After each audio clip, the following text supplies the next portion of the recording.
السلام عليكم ورحمة الله وبركاته.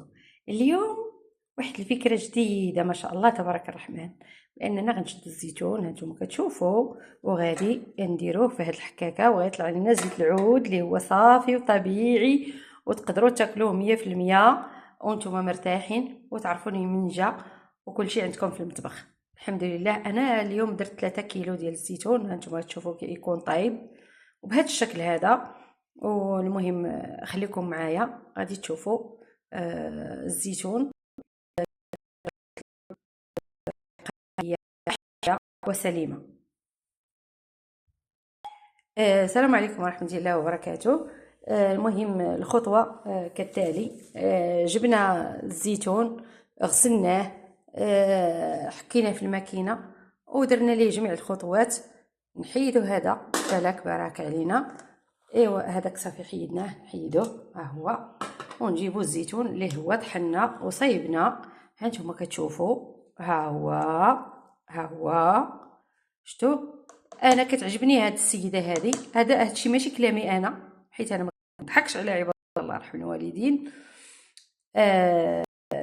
حشومه كنت كنلقى عندها الكومونتيرات سلبيين وكنقول علاش هاد السيده راه عندها خانات واعره وكذا وهذا انا ما تنعيب حتى شي واحد وما تنعير حتى واحد. انا كنت متبعاها، يعني متبعه ليها القناه ديالها، واول مره كنجرب واحد الوصفه وكنلقى الكومونتيرات غير ايجابيين، وكنقول علاش.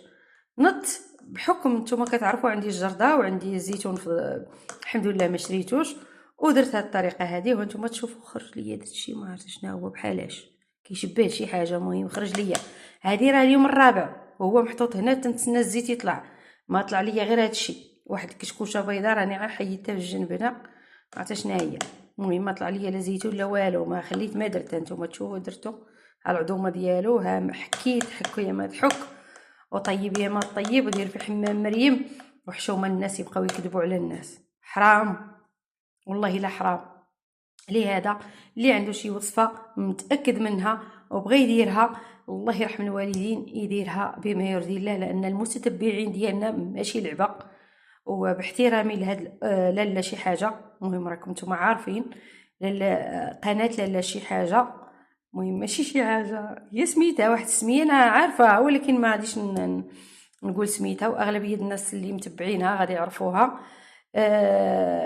اختي العزيزه راكي عزيزه وغاليه، القناه ديالك رائعه واكثر من رائعه، ولكن اختي عافاك حنا متتبعين. انا عندي قناه فعلا ما نقولوش انا بغيت نعيرها ولا شي حاجه، حاشا ولله، حتى انا ما نبغيش اللي يعيرني ولا، لكن انا جربت هاد الوصفه كما درت ليها وما طلع ليا فيها هادشي. ها نتوما تشوفوا هادشي ما عرفت شنو هو هادشي، بحال شي حاجه ما عرفت شنو هي. المهم عطرا في راسكم، ما طلع ليا لا زيت لا والو، تسنيت تعيت والو. قلت لك كانت هذه انا عندي الزيتون هاد العام قليل، علاش ما ندير هاد الوصفه هكا ساهله ماهله نحك انا ما مساليين قاعدين في الدار، اللهم نديروا هاد الوصفه هذه هكا زويته كل نهار ناكل زويته جديده بلا ما نبقاو نقلبوا ونطحنوا داك الساعه خرج لينا والو هادشي سميتو.